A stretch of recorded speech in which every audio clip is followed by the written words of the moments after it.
Hello, I'm Denise from the University of Sewing, and we're back with another block from Granny's 1930 Sampler. This is a book that we're working our way through. It's a pattern book by Ricky Timms. It's got 42 blocks. Today we're going to talk about block number 7, which is the spool block. So let's show you what we've got here. You'll notice on this one, it's kind of cute. We've got the dreaded Y seams. Those of you with children know that little kids like to ask why. Teenagers like to ask why. I think these Y's are a little easier to handle. So let's jump into them. What do you need to do this block today? Not a whole lot actually, which is kind of nice. You do need your template plastic because the spool shape, the top of the spool, the bottom, and of course the sides, are in this template piece, which the pattern is in the book. You'll need to trace this onto your template plastic. My suggestion is make a copy of the page and then put your template plastic on that copy. It's so much easier than trying to hold your book open to make a good, accurate copy.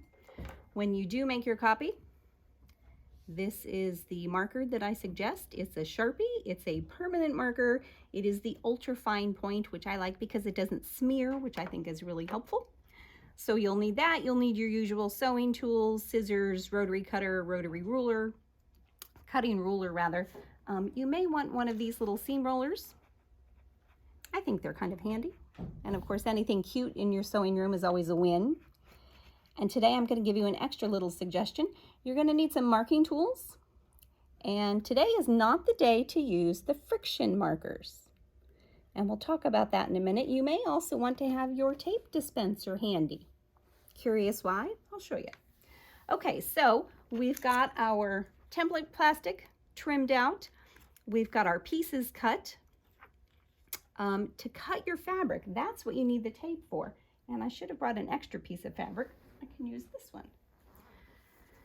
So to cut all of these, my suggestion is put a little piece of just Scotch tape on the back of your template, and then that will help hold it in place as you take your acrylic rulers, your rotary cutting tools, and you can trim here and here. And doing it this way, using the Scotch tape to hold it in place, you can do a couple different pieces at a time. I probably wouldn't do more than 4 at a time, just to make sure, because you really do want them accurate. That's really important, especially doing this Y block, the dreaded Y block.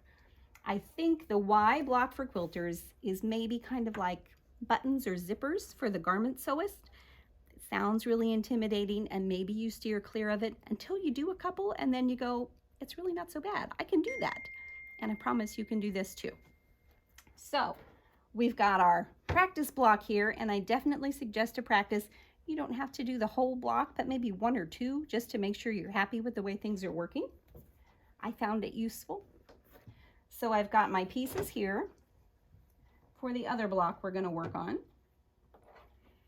And when you are marking these, the pattern books does suggest that you mark the lines that are on your template. And this is where you want those marking tools that are not friction markers, because then of course when you press your block in the process, your friction marks would disappear, and that's really not useful. So we've got these that are washable. You could also just use a good old-fashioned pencil. So I did the first couple marking them just so that I understood the way things were supposed to work, and then I actually found I was maybe a little more successful not marking them, but being very aware of where my 1/4 inch was on my foot. So let's see what we've got going on. We've got part of this block here, and we're going to finish off right sides together. And you could certainly fold both pieces in half to find the centers, but I think you can see this little corner here is pretty darn close to the same size as this one. I'll move it over just a hair. Now the secret to your Y seam is to go in a 1/4 inch. You're not going to start here. You're not going to start at the edge. You're going to start your stitching in a 1/4 inch and you're going to end 1/4 inch away from the edge. The book does not tell you to backstitch. I suggest you backstitch. Otherwise, you're going to be redoing, which is no fun. If you don't have to, anyway. So let's see what we can do here. And when I did the practice one, I used my 97D foot. I do have my 57D on at the moment. I want to lower this just a hair. Whoops. That was 2 hairs. And get this guy lined back up here. And this is a great place if you're a pinner. Go ahead and pin. If you use your Wonder Clips, even a little bit of fabric glue might be useful here. Okay, so I'm going to lift my foot. I'm using my freehand system on the Bernina. And when I do that, let me lower it again. If you watch the feed dogs, actually they're not doing it. Sometimes they will move down and kind of get out of the way, which is useful too. On my foot here, let's make a note of some marks. This little notch on my foot is 1/4 inch before where my needle's going to hit. This notch is where my needle hits. And then on the back, it's a little harder to see on this one. On my 97D, it does have a notch back here that's also 1/4 inch beyond, and that's what I was using, and that's really useful too. And we may switch that one out. We'll see. We'll try this one. Let's see. We're going to go, let's just eyeball here. So if that's 1/4 inch here, we're going to start right about here.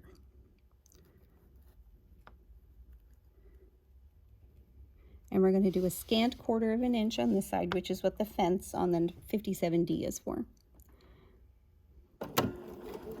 And we're going to backstitch just a stitch or two. You don't need to do the whole thing. You're just holding things in place. And this is not the time to go zipping through on your block. You want to go nice and slow. Now, if you'll see, I'm going to use my scissors as a pointer here. The edge of this, the lower fabric, the one on the bottom, I'm going to watch until that comes up to here. And that's how I know that I'm 1/4 inch away. So let's straighten this guy out a little bit, go a couple more stitches here. And I'm going to backstitch and trim my threads. I am using a 2.0 stitch length today, which is the one I like to use for piecing. It's a little smaller, but not super tiny in case I do have to undo things. That looks pretty good. Now my concern here is this looks a little bigger than 1/4 inch, so let's see what happens.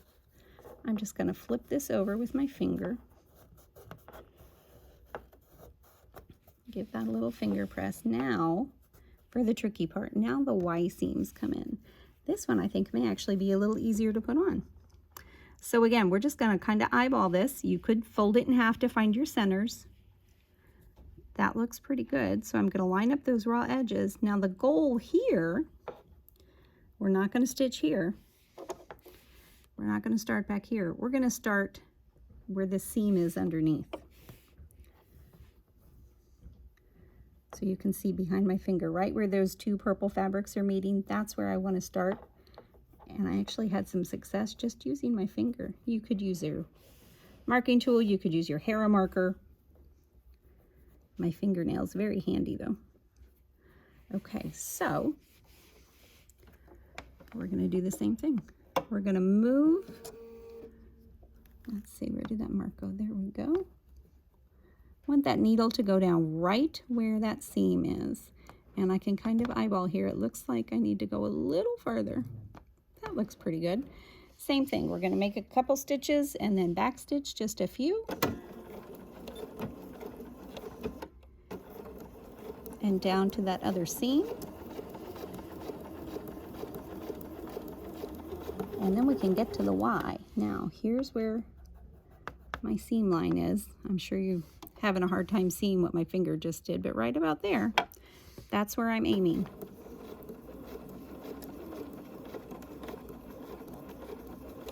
And now I'm back stitching, trim those threads, and let's see what that looks like.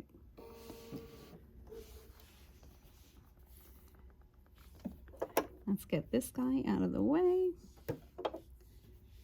Flip him back. I I think that's going to work just fine. Again, a little finger press here. Now, the Y. We have to stitch these two together. So we're going to put right sides together.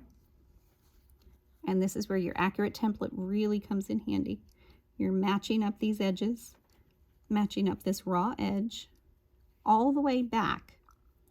And then this third one, the one that's in the centerpiece, just pull that corner out of the way with your finger.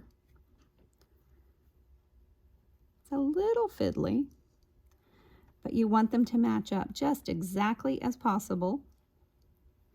And then the goal is we're going to start stitching right here where that stitch line ends. And we're going to go all the way down here, and the goal is to end up in this corner. Again, make sure that that middle piece is tucked out of the way because we're not including that in the stitching. So we'll make sure we're lined up. Looks pretty good. I'm going to use my finger to hold it in place while I get things lined up here.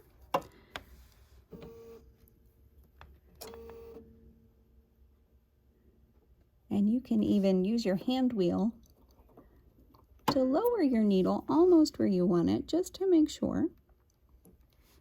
Go ahead and put that in place. Hang on to my threads. Let's do a stitch or two. And then we're going to go all the way down. I'm going to stop here just to make sure these are lined up nicely. Now that that needle's holding everybody in place, that looks pretty good. And again, our aim is this corner right here.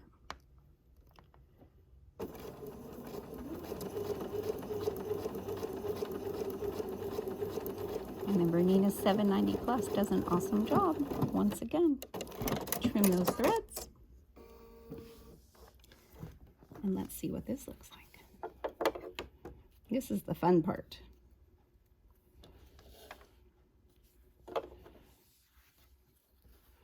And then you open that up and you're going to press it towards the dark side. And you can still finger press here.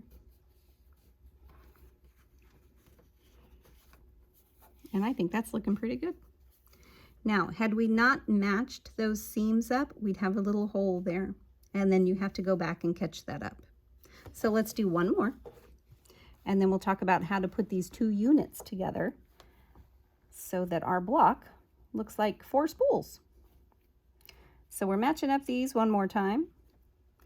We're matching up these and making sure that inner one is out of the way.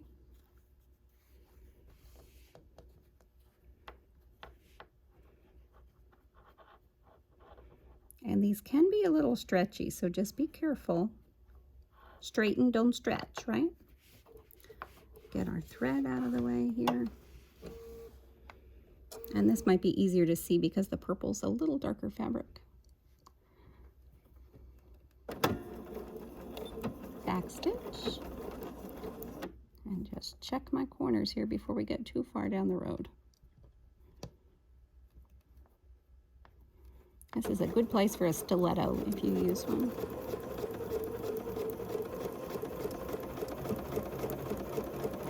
Beautiful.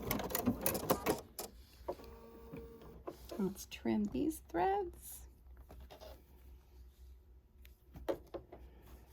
And press to the purple side. And I'm going to open this up this way. What do you think? I think it looks pretty good. Things are lined up nicely here. Things are even lined up nicely on the outer corners. And then of course you would just finish down here on the bottom half also. So to put these units together, actually, let's do this. Let's finish this one off and then we can put it together. So we'll do it one more time.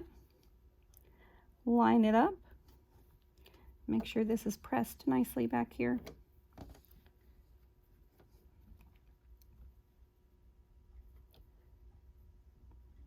And this certainly isn't our most time-consuming block, but it's not one that you want to rush.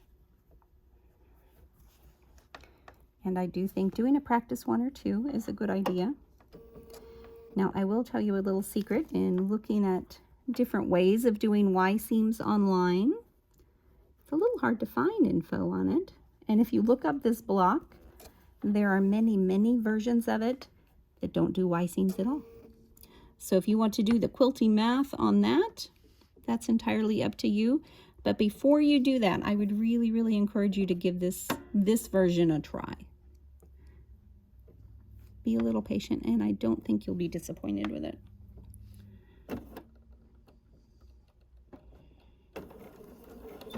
Back stitch, and we'll keep going.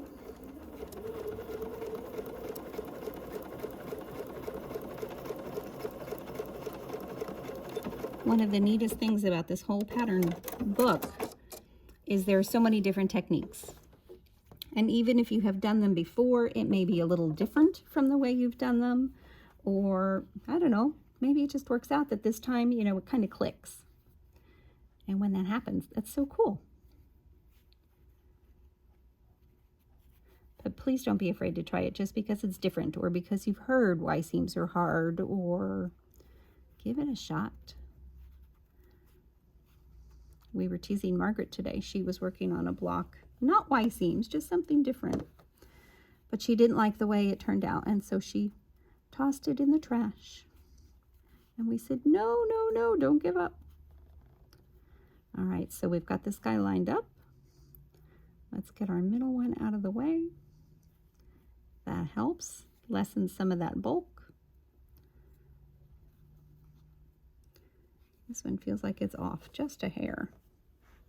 So we'll see.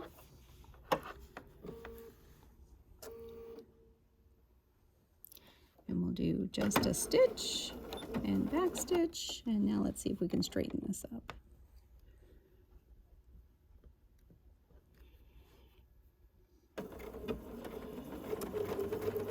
Now at the end, of course, I'm not back stitching because like most of our quilt blocks, there's going to be a line of stitching that intersects there, so we don't need to.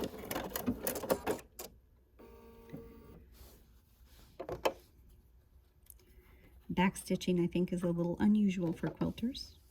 We almost always have another set of stitching that will help to hold things in place. But these Ys are a little different. I sent my mom a picture of the practice block to show her what I was working on. And she was so funny. She said, ugh, I did one of those ones. It wasn't fun. So I need to find out how she did it and why it wasn't fun.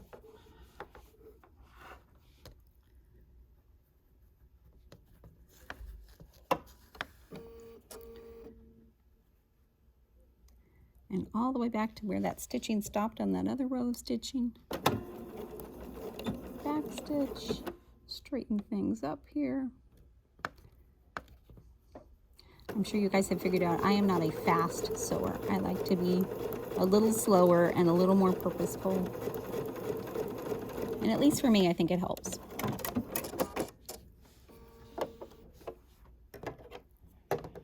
Alrighty, so let's trim off these extra threads and give this one a little finger press here. And a little finger press here to the dark side, of course. And this one, there is a little pucker. I thought that one was going to be off a hair, and it is. So we may have to go back and fix that one. But in the meantime, this is what the back of my block looks like before it's pressed properly, which always helps. Don't skip the pressing. And now let's talk about how to line these up. So we're doing two different directions. That means one of these guys has to rotate this way. And we're going to line it up. Let's make sure I've got... Here's what we've got so far. So let's do this way. And we're going to lay this here. And then we want these... We want this stitching to line up with this stitching.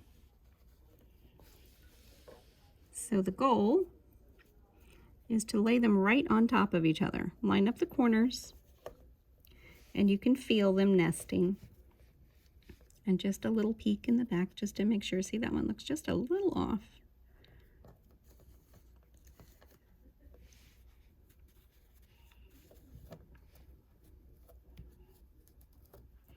And let's start that one and let's see. And of course this time we're back to our traditional piecing. We don't need to backstitch here. We'll just keep going. And then I'm going to stop and line things up on this end. So you can see here, this is a little easier to see how I line them up.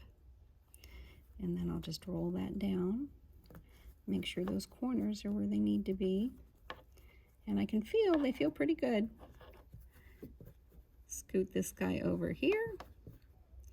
Make sure my edges are lined up. And we're off.